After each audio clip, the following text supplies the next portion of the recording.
Hi, thank you for joining this mini webinar. It's going to be really crisp and short to the point webinar. Before we get into the presentation, let me just take a couple of minutes to introduce myself. I am CA Nrajca, Chartered Accountant by qualification, a teacher, trainer by passion. I started my career as a banker, credit analyst with State Bank of India. Worked for a period of 4 years. In very short period, I had the opportunity of becoming team leader, credit processing cell. So worked on 250 plus projects. It's 5,000 crore plus size. Then came out and started my CA practice. Had my practice for a period of 7.5 years. Alongside had this teaching training. Thanks to technology, today through online, I teach 2 lakh plus students all over the world, basically on banking, credit and financial analysis, and majority of them are working banking executive. I'm really glad that my courses are helping them, and I'm sure this course will be relevant and useful for you as well. Let's get into the webinar. Let's talk about a review of warning signals, irregularities and compliances. Banking system will have substantial audits. Okay, it's not confined to only statutory audit at the end of the year. They'll have audits like internal audit, or we can say credit audit. Then there will be risk-based audit. There will also be income leakage audit. Then there will be statutory audit of that bank's branch. There will be stock and receivables audit report on customers. There will be statutory audit of customers, so that got to be reviewed, and even Reserve Bank of India will be coming and doing audit. Okay, so in loan proposals, all this with reference to the customer should be addressed. If you take internal audit report or say credit audit report, they'll be talking about various irregularities that were noticed in pre-sanction, then irregularities noticed in post-sanction. All those irregularities have to be addressed. If any of the irregularities brought out or recorded in this internal audit report is still unaddressed, still it is not resolved, that should be brought out in the proposal. Why it is not resolved? What is the reason? How much time is expected for solving that? All those should be brought out in the proposal, and whether any approval is required for any of the issues recorded in the internal audit report, because sometimes post facto approvals will be required. Whether any such approvals are required, all those should be brought out. Similarly, in risk audit report, various risk or deficiencies would have been identified, and if it is remaining unresolved, that should also be brought out in the proposal, and what is the time period required for addressing it fully, that should come out. Then comes income leakage audit report. Banks will have its own internal auditors or outsourced external auditors coming and doing income leakage audit. They'll be comparing what should be the income as per sanction letter. They'll be comparing what should have been the income for the bank as per sanction terms and conditions, and that will be compared with actuals. Let's say sanction terms and conditions says interest rate should be 10%, and if actual is 9.5%, then there is a leakage of 0.5% on the loan account. Let's say sanction terms and conditions says LC charges are 1%, and what was charged actually is 0.8%, then again there is a income leakage of 0.2%. Okay, so all this should be addressed. All this income leakage, whatever recorded in the report, should be recovered. Whether those income leakage were recovered or not, that should be brought out in the proposal. Okay, then statutory audit report of bank's branch. See, statutory auditor of the bank's branch could have identified some discrepancy, on customers' accounts. It may be on the pre-sanction process or post-sanction process. But if any such discrepancies were recorded by the statutory auditor, and if those discrepancies are yet to be resolved, that should be brought out in the proposal, and the reasons why they are not yet resolved and when they are expected to be resolved. Okay, that should be given in the proposal. Then comes stocks and receivable audit report. Depending upon the loan size, okay, because it again varies from bank to bank. Let's say the loan size is greater than 10 crore.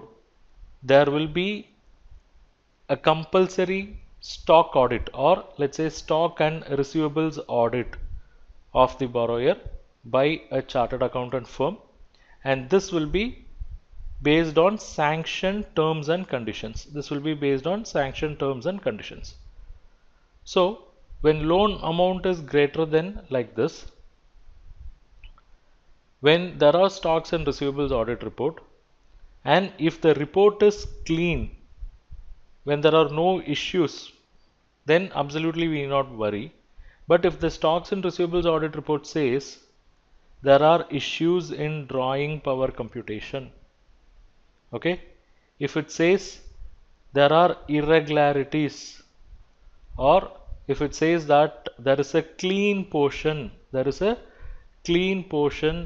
in CC outstanding, it is a matter of concern.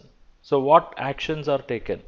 Whether those clean portions are carved out, whether they are recovered from the customer immediately, what steps are taken for that, all those should be brought out in the proposal. So stocks and receivables audit report is a serious report.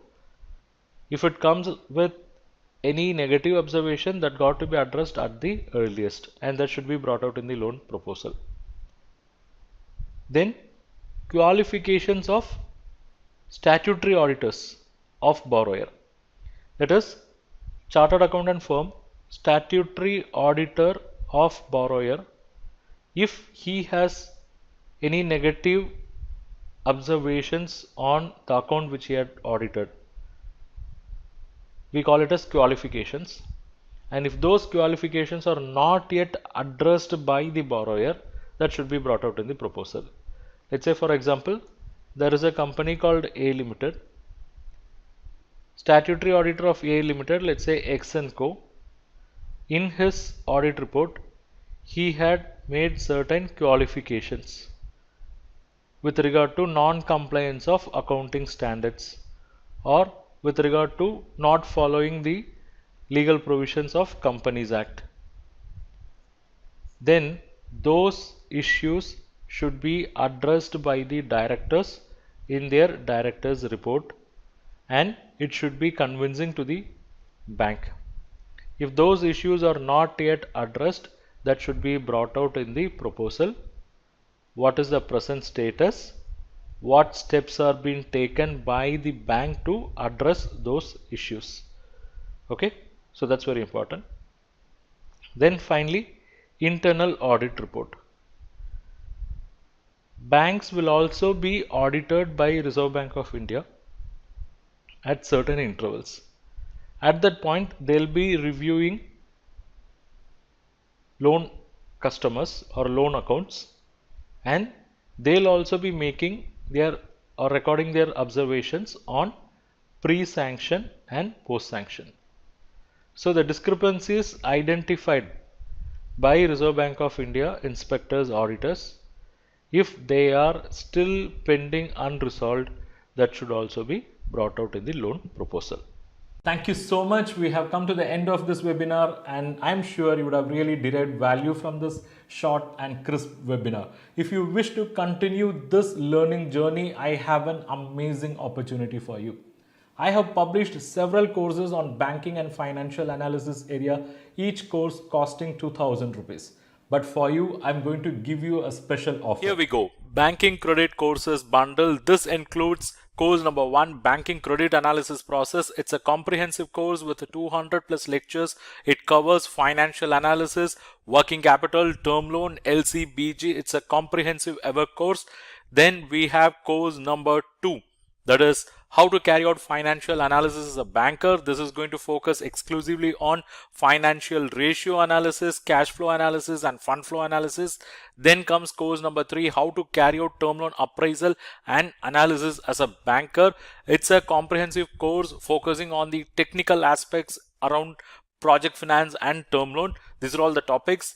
Then comes course number 4, how to prepare CMA report for bank loan through 8 sections. This course will take you through entire CMA report preparation process for bank loans. Then we have course number 5, how to read balance sheet. So if you are a non-finance person, this course will give you complete insight into balance sheet, how to read them, how to interpret them, how to analyze them. Okay. Then we have course number 6, how to read CIBIL report. By taking this course, you will get a complete picture of CIBIL report reading process. Then we have course number 7, how to prepare cash budget for bank loans. This course will help you to understand the concept of cash budget, which is widely used in short-term lending like auto credit facilities, letter of credit and all. So far I have introduced 7 courses of 1,999 each. It means 7 courses of value 13,993, but you are going to get it only for 2,599, and it is not yet over. I'm going to give you some more bonus. Course number 8, collateral security is a comprehensive study. Course 9, how to carry out credit risk rating for non-trading entities. Course number 10, in this course you will learn banking credit analysis through various case studies. So now it is 10 courses of value close to 20,000, but you are going to pay only 2,599. It is not yet over, some more bonus. Course number 11, how to read audit report. Course 12, this focuses on letter of credit, and course 13 focuses on financial analysis in very short duration. So you have 13 courses of value close to 26,000 rupees, but you are going to get it for just 2,599. So it is basically 7 main courses, and you are going to get another 6 complimentary courses, 6 courses as bonus. So overall it is 13 courses of value close to 26,000 rupees. It's 1,500 plus lectures. You get lifetime access for all these pre-recorded courses. You can access them in desktop, laptop, mobile, iPhone, iPad, and the overall cost is around 26,000, but you are going to get it only for 2,599. So this is a once in a time opportunity for you. Enroll now. I'll see you inside the course.